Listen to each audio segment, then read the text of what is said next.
Bienvenidos de nuevo. Damos comienzo a la siguiente sesión plenaria del día de hoy. En concreto es la sesión plenaria número 2, segunda parte, dedicada a lenguaje claro y accesible. Es un placer presentar al señor Francisco Proaño Arandi, director de la Real Academia Ecuatoriana de la Lengua.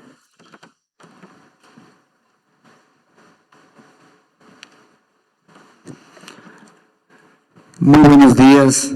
Es un honor que se me ha concedido para presidir esta tercera plenaria esta mañana de jueves sobre un tema que ya en su primera parte se trató el día martes pasado y que tiene que ver con uno de los grandes ejes temáticos que sustentan este congreso, el del lenguaje claro y accesible.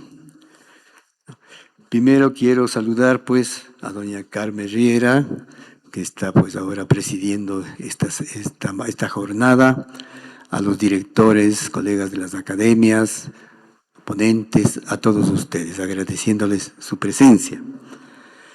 Este tema del lenguaje claro y accesible esta mañana, sobre todo, parecería centrarse en lo que sería la accesibilidad comunicativa como derecho y deber. Y me parece muy importante porque dentro de lo que significa esta cruzada que se está haciendo desde hace varios años, pero fundamentalmente en los últimos años, por parte de la Asociación de Academias y fundamentalmente de su director que encabeza esa cruzada, don Santiago Muñoz Machado, se centra sobre todo en este tema que tiene que ver no solo con el derecho de todos los ciudadanos a tener, digamos, acceso con un lenguaje que se les diga con lenguaje claro lo que se requiere de ellos, sino sobre todo a un sector importante que son lo que llamaríamos las personas con capacidades especiales, que sin duda requieren más que los demás de que se atienda ese derecho a que se les diga claramente lo que se quiere de ellos o lo que ellos necesitan. Como moderador tenemos pues a un personaje de excepción para mí, don Guillermo Soto Vergara, miembro de número y director de la Academia Chilena de la Lengua, profesor titular en la Universidad de Chile, donde integra el Departamento de Lingüística y el Centro de Estudios Cognitivos. Cursó su licenciatura y el magíster en Lingüística en la Pontificia Universidad Católica de Chile y se doctoró por la Universidad de Valladolid con una tesis sobre los tiempos compuestos en el español de América. Ha dirigido proyectos de investigación, publicado trabajos en revistas especializadas, dirigido tesis y dictado conferencias en Chile y en el extranjero. Su investigación se centra en aspectos gramaticales y pragmáticos del discurso, línea en la que ha abordado recientemente el estudio del lenguaje claro. Invito pues a don Guillermo Soto para moderar esta importante plenaria y quien pues transmitirá a ustedes las semblanzas de los muy distinguidos ponentes en esta plenaria. Muchísimas gracias.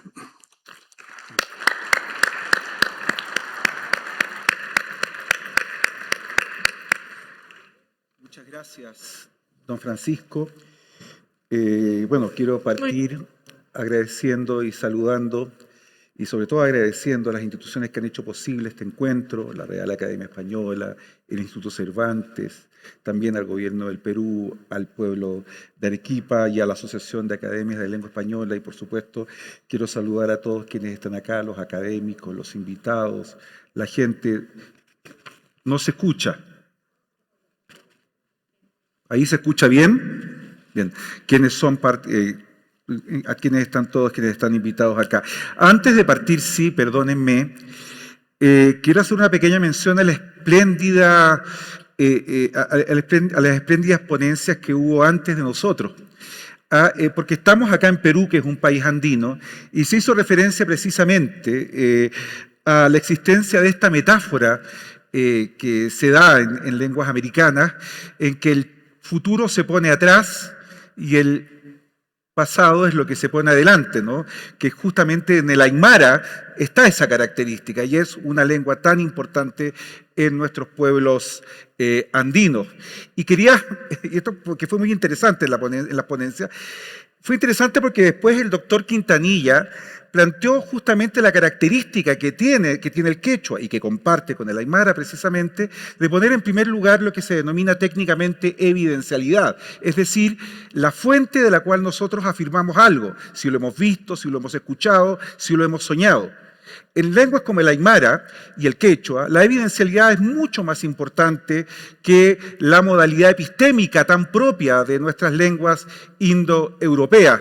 Así que me pareció que se dio aquí una discusión que tiene un trasfondo lingüístico muy profundo y que dice relación precisamente con características propias de las lenguas americanas. Solo dicho al pasar, el español hablado por aymaras tiene como una de sus características bastante frecuente, es decir, en la explotación del sistema de verbos compuestos precisamente para expresar la evidencialidad que es tan importante en sus lenguas. Perdonen esta pequeña acotación lingüística, pero realmente no podía no hacerla después de las espléndidas presentaciones que se hicieron. Y también quería traer a colación aquí, para abrir esta presentación, una metáfora de Wittgenstein, a quien ya se citó.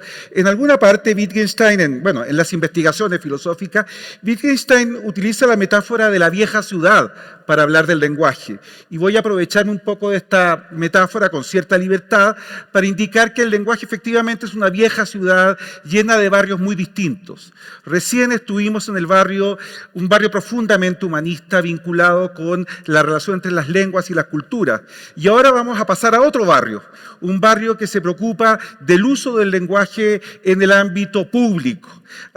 El barrio que tiene que ver con el lenguaje claro y con la accesibilidad comunicativa, que es precisamente el tema que tenemos ahora que tratar. La accesibilidad comunicativa como derecho y deber. La accesibilidad comunicativa es un derecho fundamental que garantiza que sea comprensible para todos la información pública, en particular la de la justicia y la administración, pero también la de las empresas privadas que prestan servicios públicos o afectan a la vida de los ciudadanos.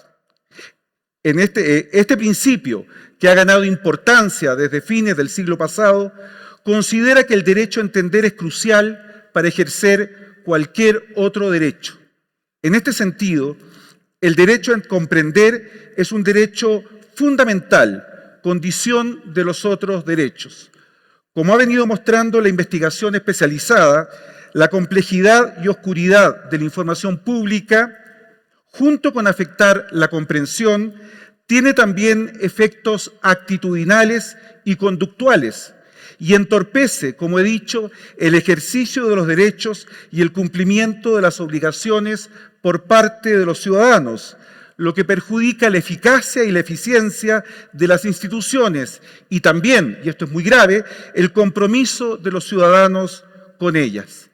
La falta de claridad en el lenguaje oficial genera exclusión social. Por ello, la comunicación clara es una obligación de las instituciones y una forma de cuidar a la ciudadanía, fomentando su participación y fortaleciendo la democracia. El derecho a comprender tiene el correlato de la obligación de ser claros. Sin embargo, las personas somos distintas, por lo que la claridad no basta por sí sola. Hay que garantizar el acceso de todos a una comunicación pública comprensible. De ahí que haya surgido la accesibilidad universal. Para garantizar la comprensión es necesario garantizar el acceso, empleando, por ejemplo, lenguajes adecuados a comunidades específicas, a los sordos, a los ciegos, o reformulando los mensajes para facilitar su comprensión por personas con trastornos de la comunicación o con trastornos del desarrollo intelectual, entre otros. El concepto de accesibilidad universal beneficia a toda la sociedad, incluyendo a personas mayores, hablantes no nativos o aquellos con dificultades temporales. Su objetivo es ir más allá de las normativas y convertirse en un compromiso ético con la ayuda de la tecnología y la inteligencia artificial para construir una sociedad donde la comprensión sea un derecho pleno y sin condiciones. Quiero dejar ahora con ustedes a la primera de las expositoras, doña Lucila Bernardini, abogada por la Universidad Católica Argentina y magíster en Derechos Fundamentales por la Universidad Carlos III de Madrid. Es diplomada en Innovación Judicial por la Universidad de Champagnat. Se desempeña como funcionaria en la coordinación de prensa, comunicación institucional y relaciones con la comunidad del Ministerio Público de la Defensa de la Nación Argentina. Docente en la Escuela Judicial del Consejo de la Magistratura de la Nación Argentina y en la Universidad de Morón. Participa activamente en programas de formación y capacitación en comunicación jurídica accesible y trato adecuado a grupos en situación de vulnerabilidad. Integra la Asociación Iberoamericana de Comunicación Judicial, donde impulsa proyectos que promueven el acceso a la justicia con enfoque inclusivo y de derechos humanos. El título de su presentación es El derecho a comprender, accesibilidad comunicativa y acceso a la justicia. Lucila, por favor. Bueno, muchísimas gracias, Guillermo. Es un honor para mí estar aquí en representación de la Defensora General de la Nación, doctora Estela Maris Martínez, que por cuestiones personales no pudo estar presente. Quiero comenzar mi exposición agradeciendo profundamente a la Real Academia Española, al Instituto Cervantes, a la República del Perú, quien nos ha recibido con tanta hospitalidad y estamos pasando unos días fantásticos, aprendiendo un montón y encontrándonos con personas excepcionales. En el día de hoy quiero compartirles más que nada una reflexión que tiene que ver con nuestro trabajo institucional, porque estamos convencidos que la accesibilidad comunicacional no solo tiene que ser vista como algo técnico, sino como una cuestión de derechos humanos y como una responsabilidad institucional. Nosotros desde el Ministerio Público de la Defensa lo entendimos así y por eso en el día de hoy mi exposición va a tratar más que nada de nuestro trabajo territorial, nuestro abordaje en comunicación, y comunicación institucional y digital, y cómo fuimos incorporando políticas con perspectiva de diversidad, no solo desde el punto de vista de las personas con discapacidad, sino también desde el punto de vista de niños, niñas y adolescentes, mujeres, y también no se olviden que en Argentina nosotros tenemos una diversidad cultural muy importante, por lo tanto se conecta mi exposición un poco con la exposición anterior que tiene que ver con la diversidad lingüística. Si me permiten, le voy a explicar brevemente quiénes somos, qué hacemos en el Ministerio Público de la Defensa. Nosotros integramos el sistema de justicia federal, tenemos intervención en todo el país en las cuestiones federales y en la justicia nacional en la Ciudad Autónoma de Buenos Aires. Nuestro lema es garantizar el acceso a la justicia y desde esa perspectiva llevamos adelante diferentes propuestas de defensa técnica, ¿no? A todas las personas, pero principalmente a aquellas personas que se encuentran en una situación de vulnerabilidad. Y no solo defendemos a las personas por ahí imputadas en el marco de un conflicto con la ley penal, sino también desde hace unos años tenemos a cargo la defensa de las víctimas. Por lo tanto, tenemos especial protección en los diferentes grupos vulnerables y desde ya atendemos a mujeres con víctimas de violencia de género, personas con discapacidad, personas migrantes, personas refugiadas, entre otros. Nosotros tenemos una particularidad y tiene que ver con que tenemos una autonomía funcional y autarquía financiera, lo cual eso nos hace ser independientes del Poder Judicial y el Poder Ejecutivo. Nos da una posibilidad de poder denunciar al Estado. Somos una institución estatal que denuncia al Estado frente al incumplimiento de los derechos fundamentales. Y estamos convencidos que esta herramienta resulta indispensable para primero dar un servicio de defensa técnica eficaz en todo nuestro país y tiene que ir de la mano sí o sí de accesibilidad comunicacional. Entendemos que garantizar el acceso a la justicia no solo tiene que ver con brindar una defensa técnica, sino tiene que ver con estar presentes, con poder dialogar con la persona, poder entender lo que le pasa y eventualmente darle una respuesta correcta para que pueda resolver su conflicto. ¿Cuál es nuestro marco normativo? Bueno, creo que todas las personas que estamos acá hoy presentes vivimos en países que hemos suscrito a todas las normas convencionales internacionales que protegen los derechos fundamentales de los diferentes grupos vulnerables.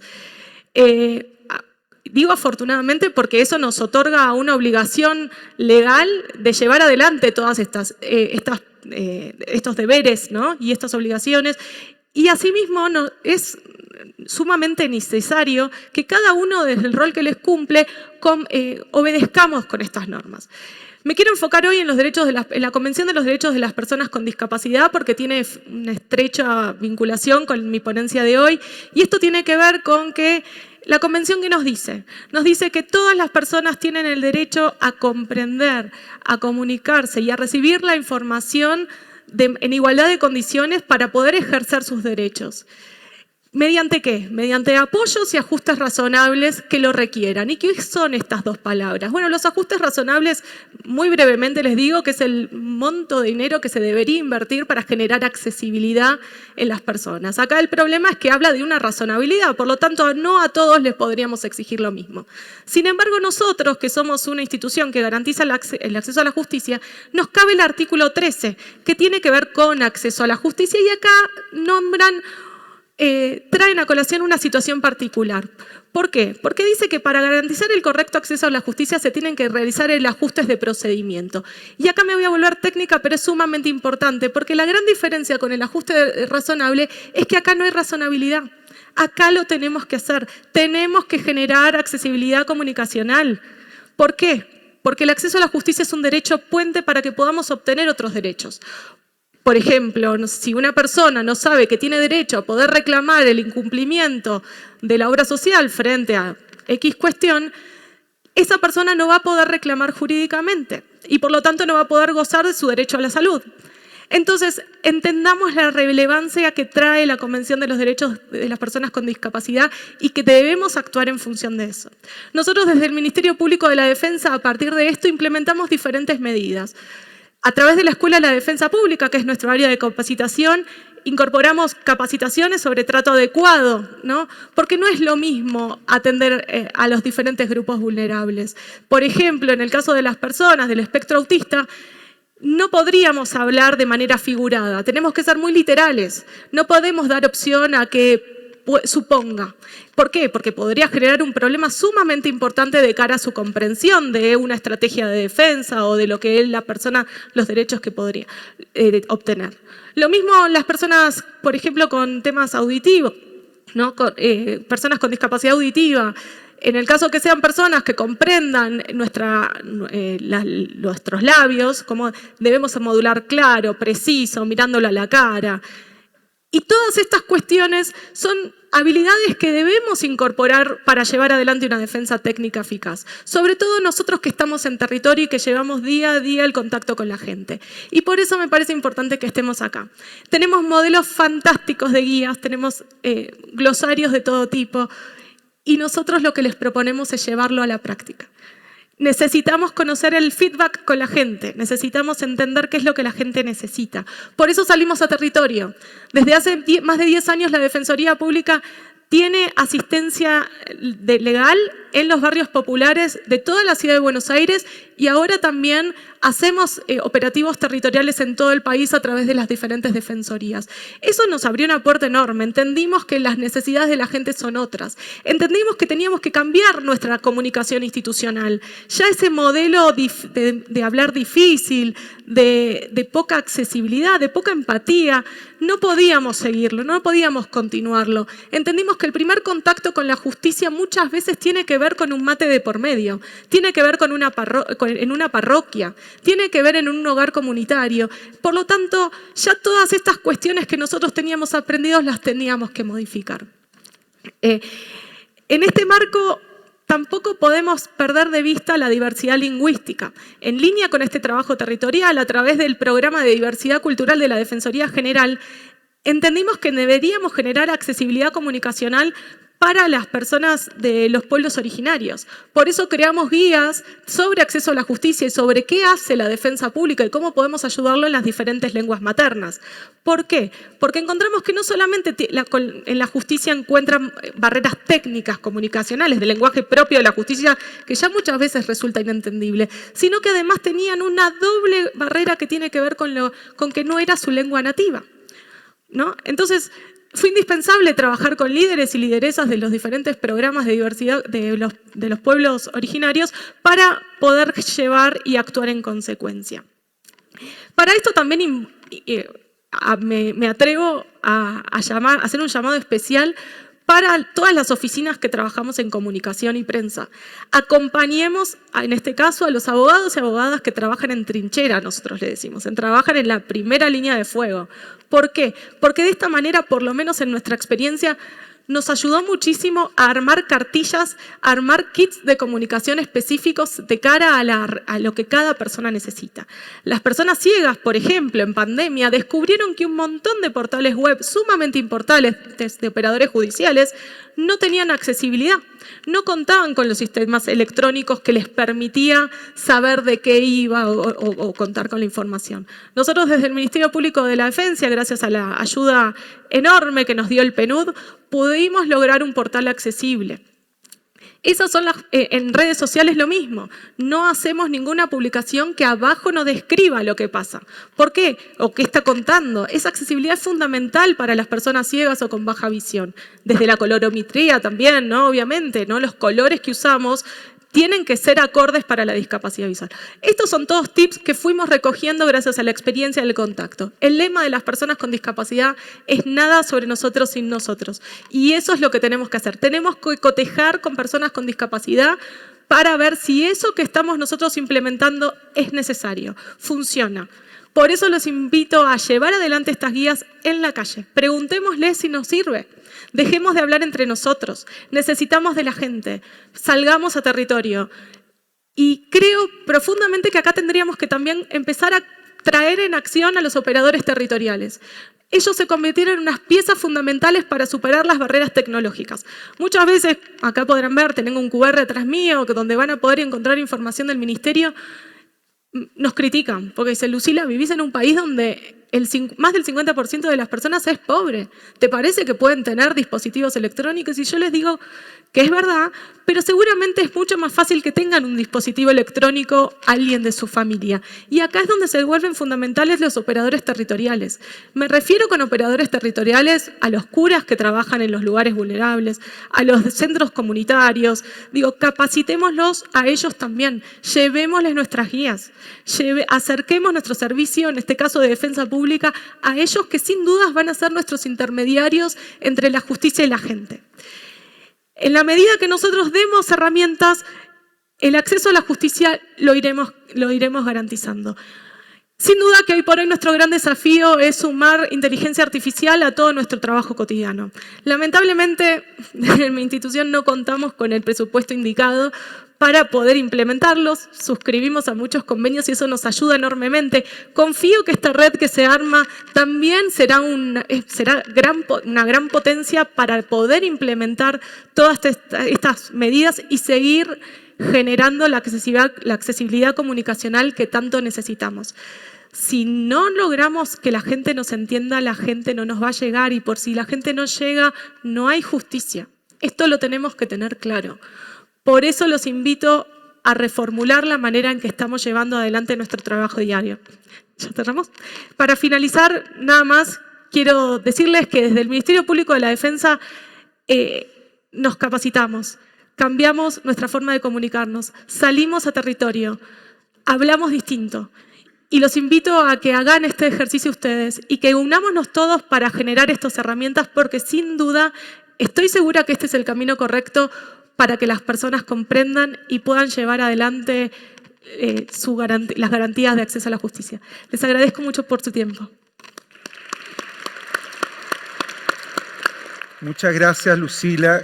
Ahora dejo con ustedes a doña María Moya, socia fundadora y CEO de Prodigioso Volcán, compañía de transformación que ofrece soluciones innovadoras de comunicación, de acuerdo con como ella misma nos lo ha informado.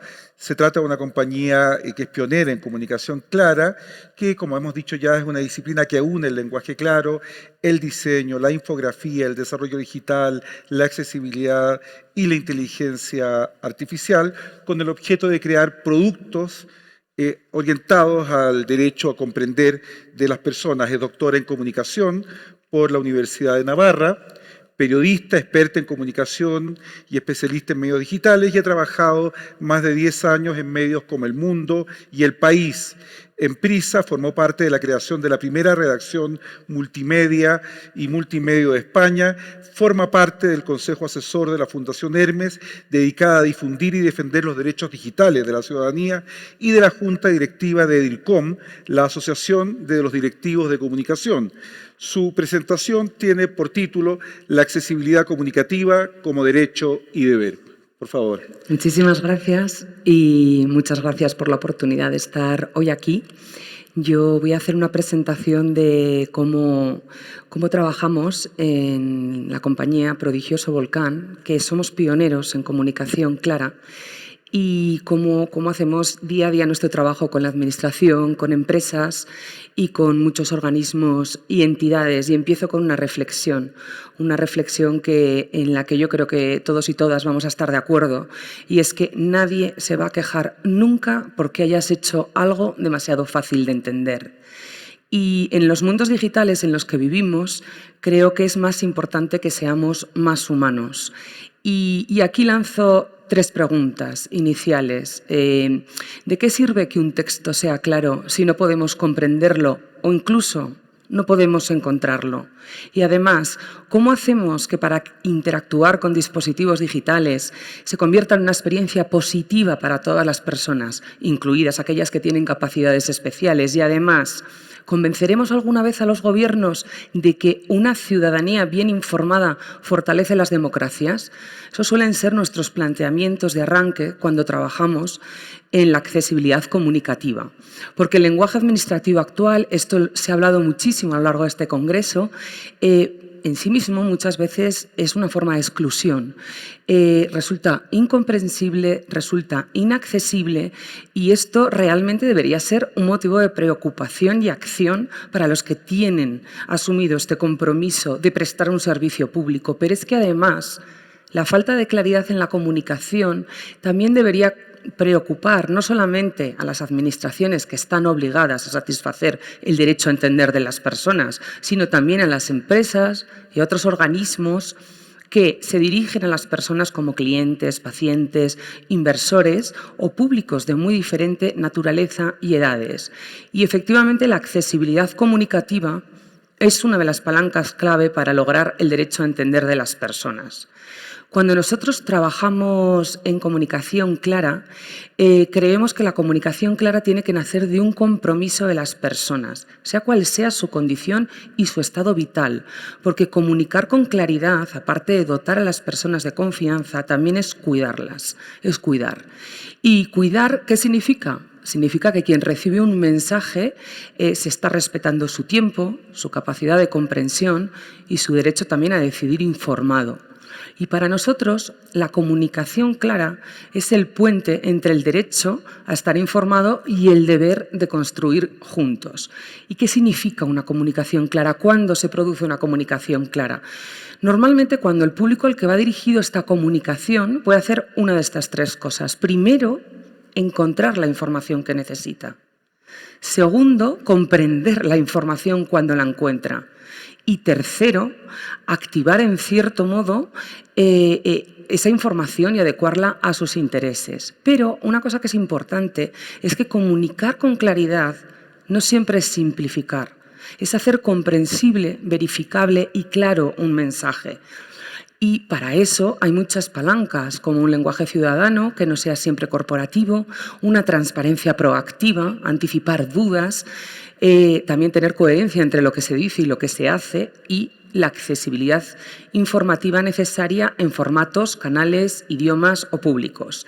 Y cuando hablamos de comunicación clara, por supuesto, es fundamental el lenguaje claro. Eso se ha hablado muchísimo en este congreso.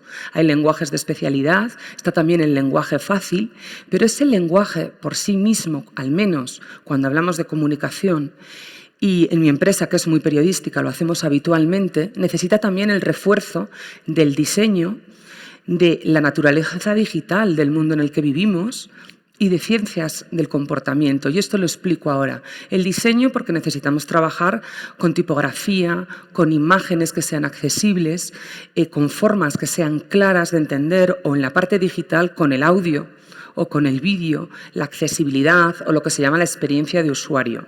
Y luego en las ciencias del comportamiento también es muy importante tener en cuenta los sesgos y la comprensión lectora de las personas. Estamos en un país, en Perú, donde hay un problema grave de comprensión lectora.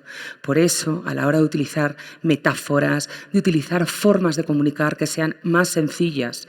Y todo esto junto, ahora efectivamente, como se ha dicho antes, se incrementa con la inteligencia artificial, que la inteligencia artificial nos ayuda muchísimo a simplificar procesos. Comunicar de forma clara utiliza muchos lenguajes, como por ejemplo la infografía.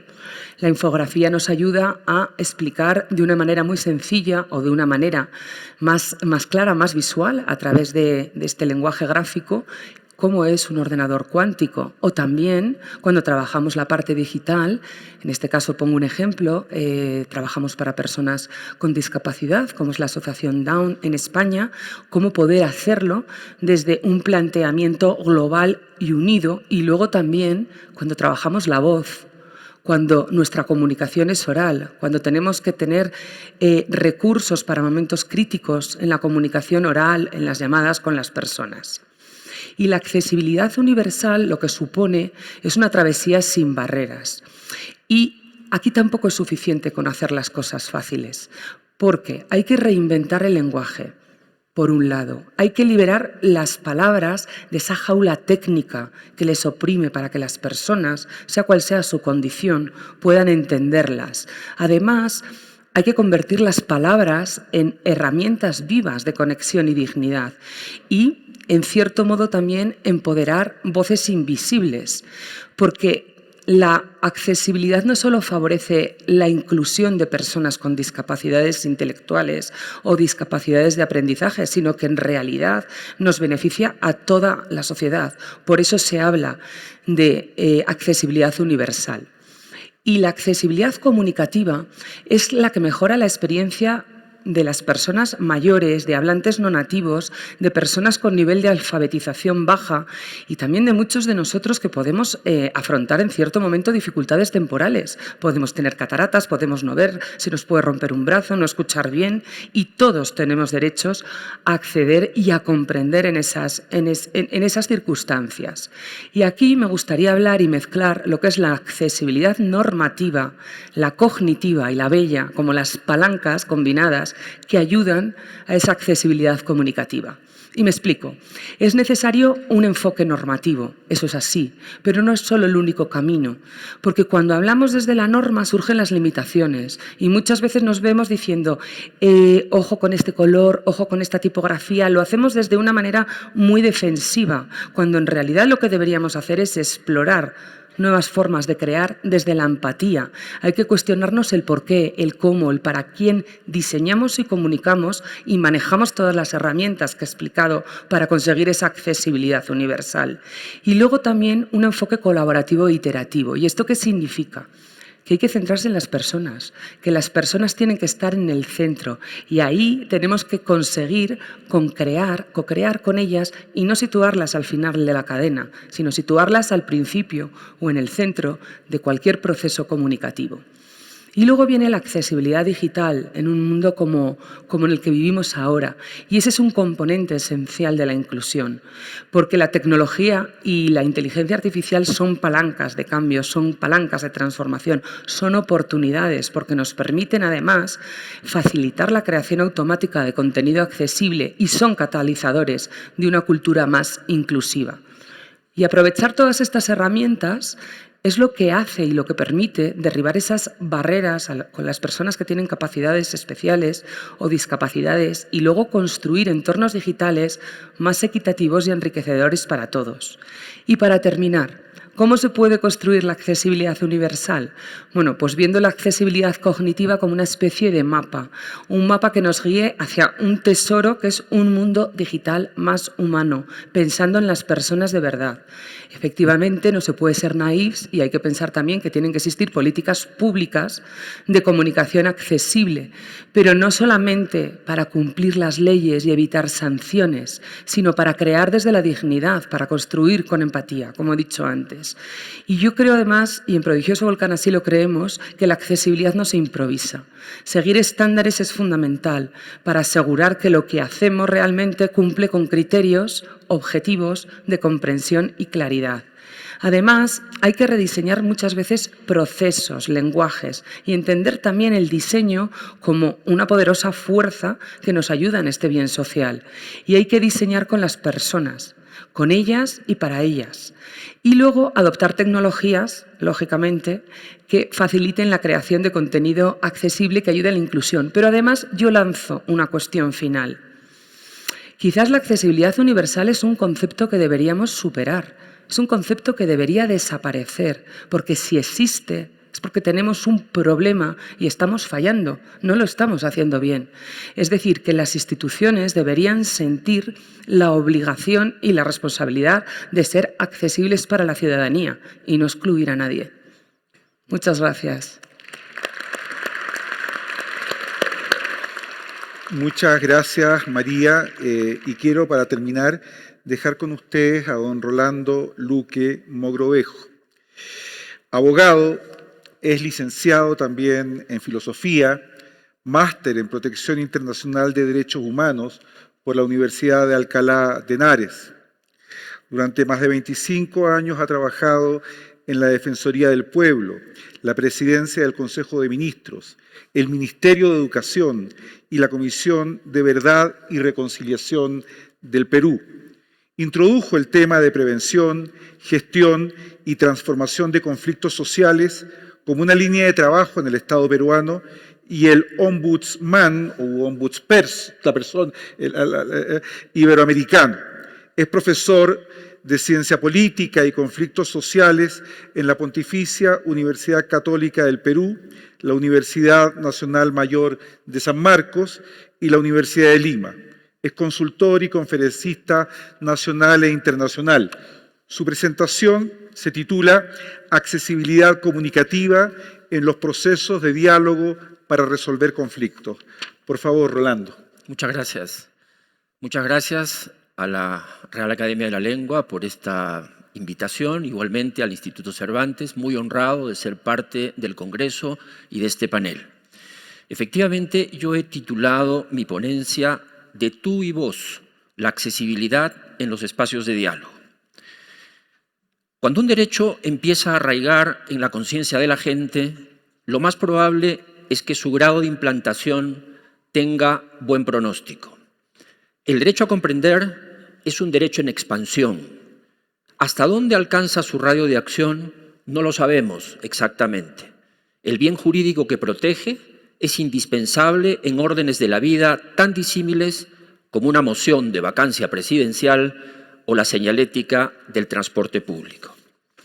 A un lado se ubica el ciudadano y sus limitaciones, y al otro, las administraciones públicas dominadas por viejas inercias que presumen que sus mensajes se comprenden y que parecen regodearse en el prestigio de la oscuridad. Por eso quisiera poner un pie en uno de esos terrenos que considero aún inexplorados. Mi ponencia estará referida a un contexto comunicativo particular, los procesos de diálogo para resolver conflictos, una modalidad de comunicación predominante, el lenguaje oral, y un actor especial, las mujeres. Antes, algunas premisas que enmarcarán estas reflexiones. 1. El derecho a comprender no está enunciado en nuestro ordenamiento constitucional, pero bien podría encontrar su justificación más inmediata en el artículo 3 de la Constitución peruana, que admite la existencia de derechos innominados siempre que se funden en un supuesto como el de la dignidad de la persona humana. 2. Si el lenguaje y la socialización son los rasgos del sapiens que han permitido que se encarame como la especie dominante en el planeta, entonces el derecho a comprender no es puramente instrumental, es un derecho sustantivo con un fin en sí mismo. Comprender nos confiere una visión del mundo, una dimensión ética de la vida, nos prepara para enfrentar las cuestiones prácticas de la sobrevivencia, nos otorga libertad y poder. Ser animales simbólicos que se comunican entre sí es un atributo de nuestra personalidad atada a lo más esencialmente humano. 3. Ni el Estado ni nadie pueden asegurar la comprensión, como se aseguran los nutrientes para luchar contra la anemia o los estándares de la calidad del aire.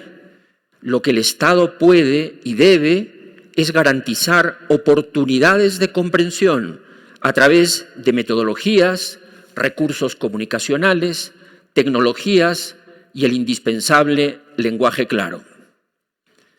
4. Los sujetos del derecho somos todos, porque siempre habrá algo inaccesible hasta para el más fogueado lector u oyente.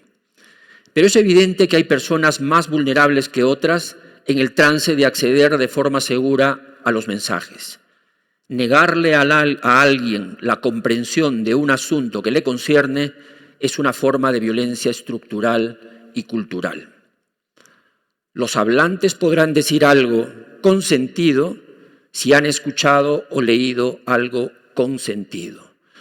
Si no se consumara la comprensión, se verán afectados en cadena el conocimiento, la defensa de derechos y el poder de las personas y los pueblos para ejercer soberanamente su representación. 5.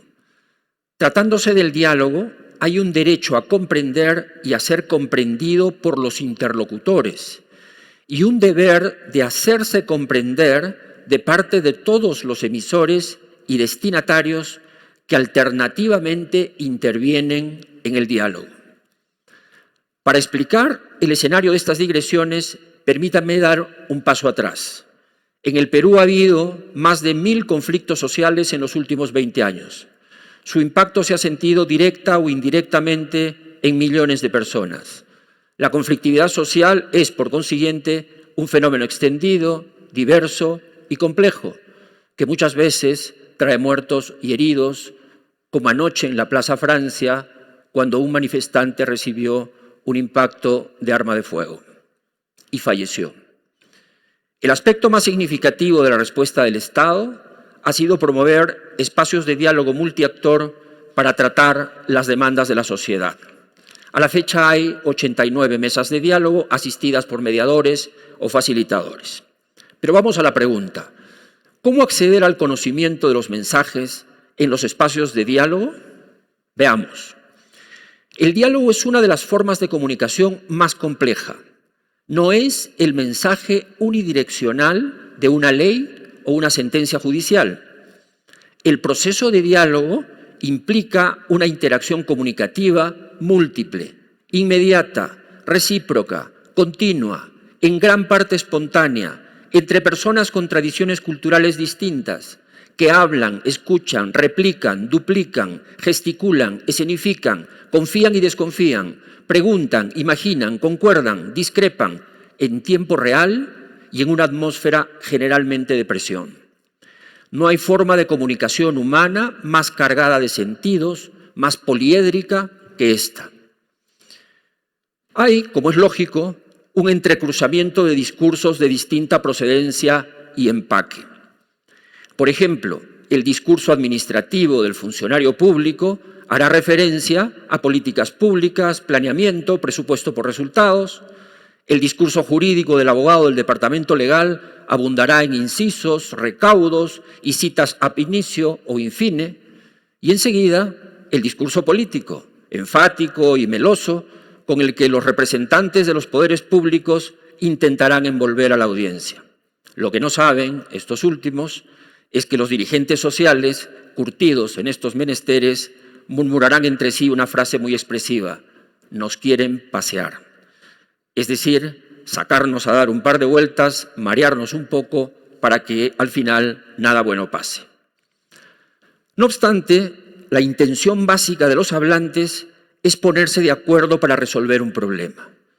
Pero en el itinerario de la comunicación se presentan interferencias que afectan la comprensión de lo que se dice. De ahí la relevancia que tiene el diseño del proceso de diálogo. Si se prevé las diferencias entre las partes, se debe disponer de los medios de comprensión que sean necesarios, desde protocolos, reuniones previas explicativas, resúmenes de los casos escritos con sencillez, medios audiovisuales para una comunicación eficaz, retroalimentaciones oportunas, estaciones de preguntas, etc. Más aún si tenemos en cuenta que estos procesos son semiestructurados, están constituidos por la voluntad de las partes, no tienen las formalidades de un procedimiento jurisdiccional o administrativo y son predominantemente orales. Y este es el siguiente punto que quisiera tratar, el de la oralidad. En la comunicación cara a cara, los mensajes orales de ida y vuelta deben lograr el objetivo de condensar acumulativamente la comprensión de los temas y problemas que se traten.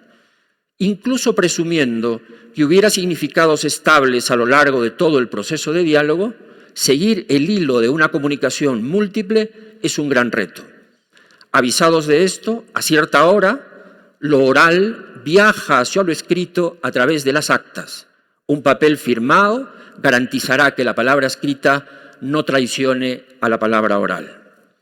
No hay, en consecuencia, comprensión sin accesibilidad. Y no hay forma de accesibilidad más influyente que el lenguaje claro, aunque no sea el único. De otro lado, la accesibilidad comunicativa es impensable al margen de los entornos políticos, socioeconómicos y culturales que nos interpelan acerca del acceso real a los espacios de poder donde se toman decisiones importantes. Si de manera sistemática solo son algunos los que comprenden, estos tendrán las riendas de los significados, cimentando una asimetría de poder que profundizará las desigualdades.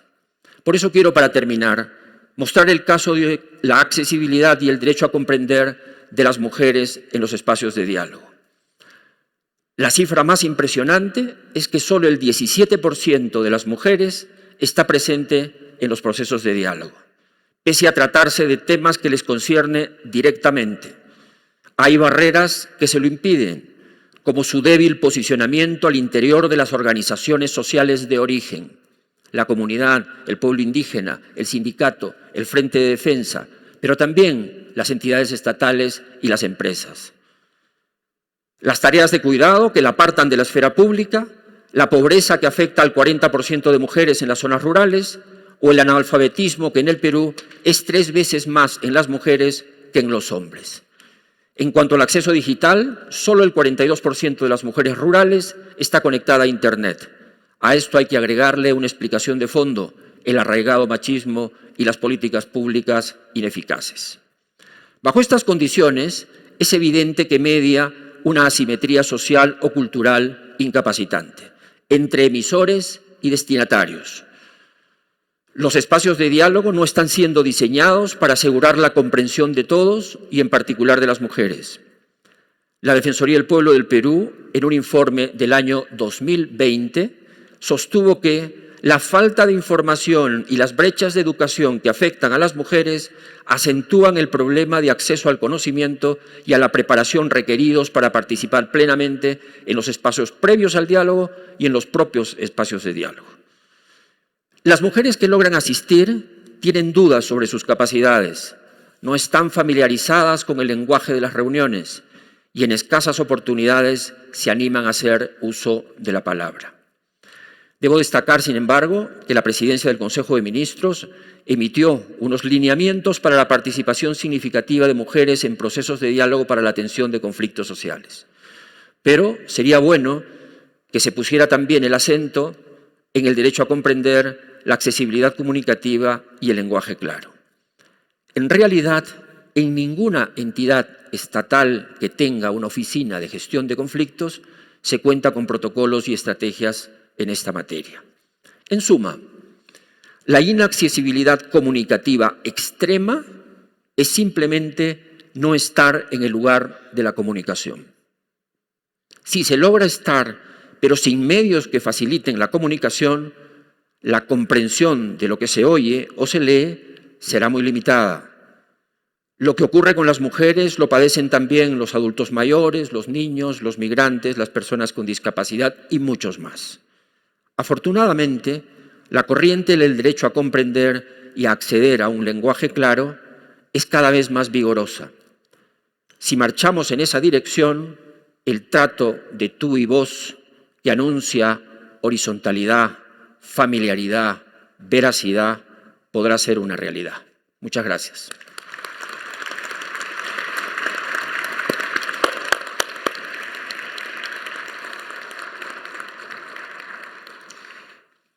Quiero darles las gracias a Lucila, a María, a Rolando por sus espléndidas presentaciones. Hemos hablado acá del derecho a entender como fundamento de otros derechos e interesantemente como un derecho sustantivo que dice relación con la propia identidad del ser humano. Me pareció eso algo muy, muy importante. Hemos visto la relevancia que tiene la accesibilidad universal tanto para la función pública cuanto para el diálogo social y para el mundo civil e incluso el ámbito de las empresas. Creo que ha sido una espléndida mesa, una espléndida oportunidad para que todos ustedes, para que podamos conversar sobre estos temas. Yo solo quisiera cerrar recordando que la comunicación óptima supone, por una parte, este trabajo, que es el trabajo desde los emisores, o a la vez emisor y receptor, que se van intercambiando de posición, como bien señalaba en la última exposición don Rolando. Por otra parte, tenemos también que trabajar en el desarrollo de las habilidades de comprensión. O sea, el trabajo es un trabajo que tiene al menos 3 patas. De un lado, el desarrollo del lenguaje claro, la accesibilidad universal, que es un desarrollo que hemos visto ahora, no solo dice relación con lo cognitivo, también dice relación con lo emocional, con lo afectivo, con la empatía. Junto con ello, no olvidar nunca el desarrollo de las habilidades de comprensión, por parte de los ciudadanos, que también es un trabajo que debemos hacer en nuestros países hispanoamericanos muchísimo. En tercer lugar, no solo la comprensión como algo general, la comprensión de lectura como algo general, sino también el conocimiento que deben tener los ciudadanos de sus derechos, y en general el conocimiento que tienen que ver en el ámbito de la ciencia para la ciudadanía, los conocimientos que son necesarios para vivir en democracia. Y yo quiero de verdad agradecerles nuevamente por esta hermosa presentación y doy por levantada esta sesión. Muchas gracias. Me encantaron, estuvo muy bueno todo.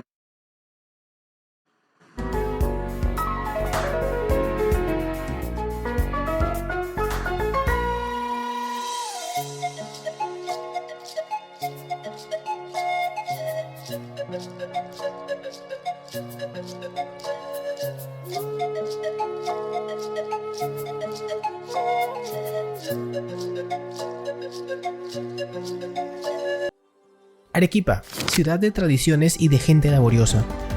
Será el escenario del próximo Congreso Internacional de la Lengua Española. Reflexionaremos sobre un idioma que une y hermana. Nos reuniremos del 14 al 17 de octubre, aquí en Arequipa, para celebrar nuestra lengua.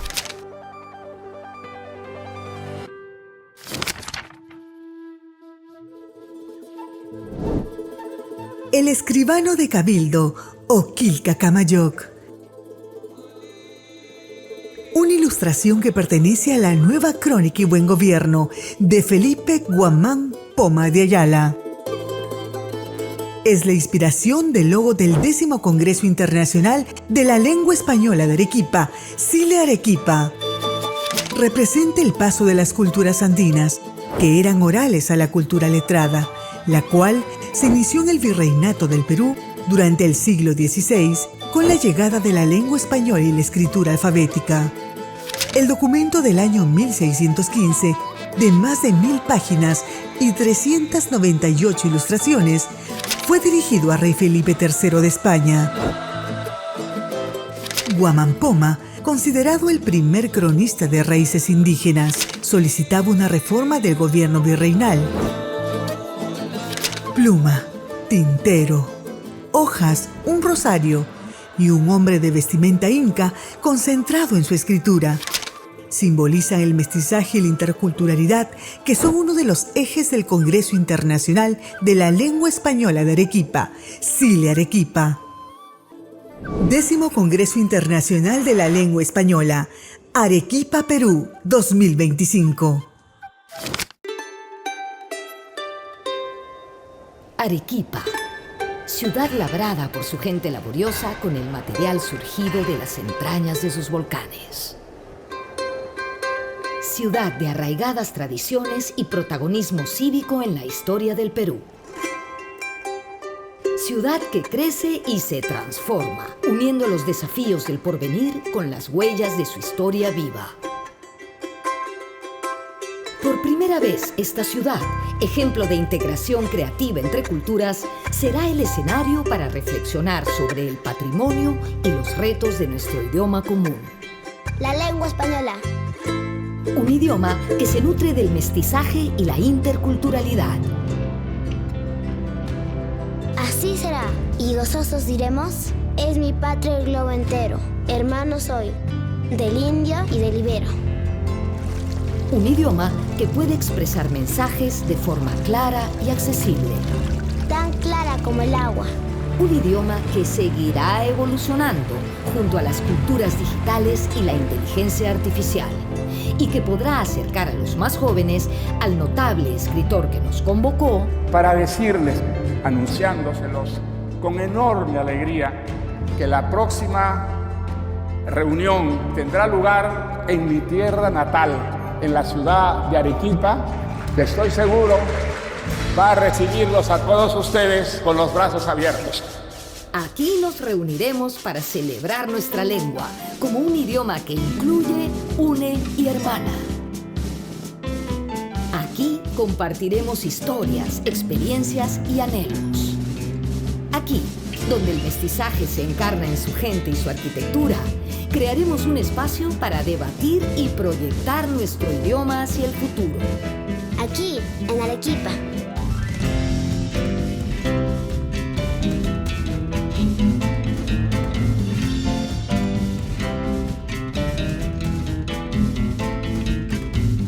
Décimo Congreso Internacional de la Lengua Española. Arequipa, Perú, 2025.